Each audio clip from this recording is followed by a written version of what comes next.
Viral di media sosial video yang memperlihatkan seorang guru wanita di Tasik gunakan metode lagu saat ngajar matematika. Diketahui, guru wanita itu bernama Adelia Nurhaliza. Ia merupakan pengajar alias guru di SD Negeri 4 Pakemitan, Kabupaten Tasikmalaya. Dikonfirmasi tribunnews.com, Adelia merupakan lulusan Universitas Pendidikan Indonesia jurusan Pendidikan Guru Sekolah Dasar, PGSD. Ia selesai menempuh pendidikannya pada tahun 2020. Menurutnya, memilih menggunakan metode lagu dalam mengajar lantaran selama masa kuliah ia mendapatkan bekal hal yang serupa. Adelia juga mengatakan lagu yang digunakan dalam videonya telah ia pelajari semasa ia kuliah. Ketika saat kuliah memang sering diberikan macam-macam ice breaking atau lagu-lagu yang berhubungan dengan materi.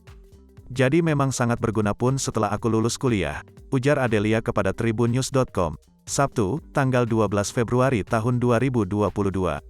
Adelia juga mengatakan sebelum penerapan metode mengajar ini, ia juga pernah melakukan penelitian dengan dosennya.